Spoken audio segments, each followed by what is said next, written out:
This is really not that difficult, but we're going to look at equations of circles. Okay, the equation of a circle, it's not a quadratic equation, but it's a quadratic relation. Okay, it's a quadratic relation. Okay, because it's not a function. Okay. Now, let me show you what the equation of a circle looks like.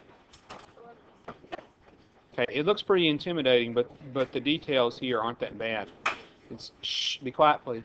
X minus h quantity squared plus y minus k quantity squared equals r squared. Okay.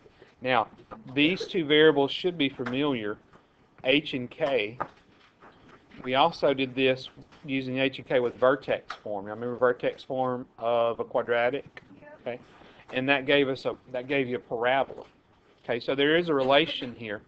If you take a cone, think about a cone, and you slice it at different angles, you get what's called a conic section.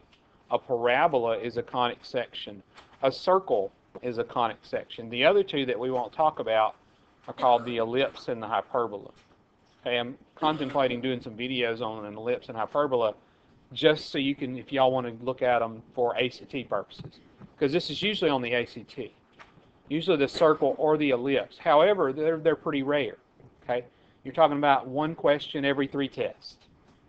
Okay, so may or not be on the ACT for you. Now, let's talk about what all this means. Okay, so when you have the graph of this circle, and that's ultimately where we're going, is how you graph these. What you use is the center and the radius. Okay, now the center,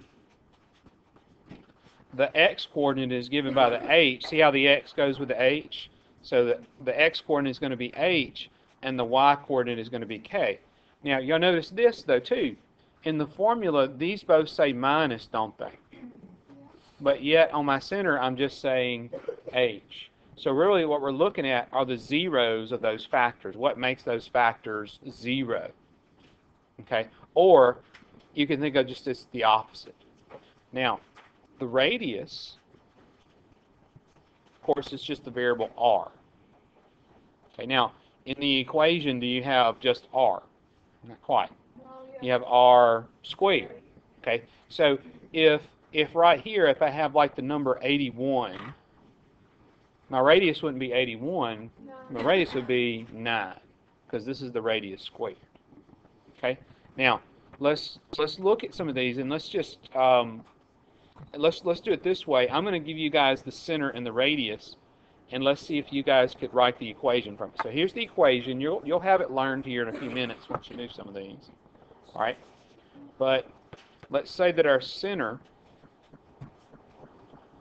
is -3, 2.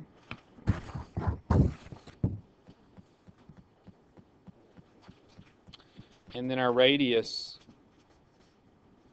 let's say that it's 6. Okay, probably so. I don't know if that's just taught. When I taught geometry, we didn't teach it, but that was like 100 years ago. 2005, I think it's the last time I taught geometry. All right, so here we go. We're going to say x minus what here? What do y'all think? So it would really be x plus 3, quantity squared. Okay, plus, and then y, minus 2, quantity squared equals what? 6, not quite. 36. Okay. All right, y'all see how we just substituted all that in? It's not that difficult. Okay. Now, let's try this one. Let's see it. Okay. Now, eventually, we're going to graph that. Okay. All right. We're just writing the equations right now. So let's say that our center here is 4, -6, and then my radius is 4.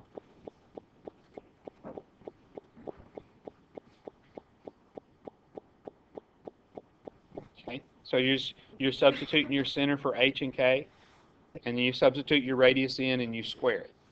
All right, so this is going to be x, y'all say it now, what? -4.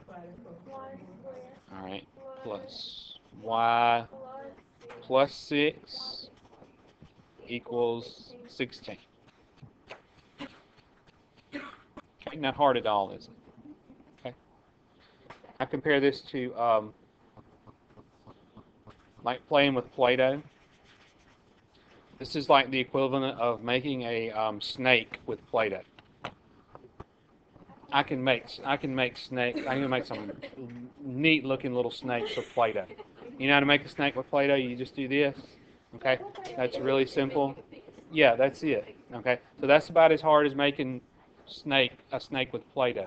Now my wife, on the other hand, you give her Play-Doh, she could like build a house. I mean, it's just amazing. My snakes are awesome. That's all I can do. We used to have an infinity of Play-Doh at my house at one point, because we just kept getting it for like birthdays and stuff. And anyway, it disappeared one day. I don't know what happened to it. I got tired of digging it out of the carpet. All right, let's try this one now. This is different. All right, when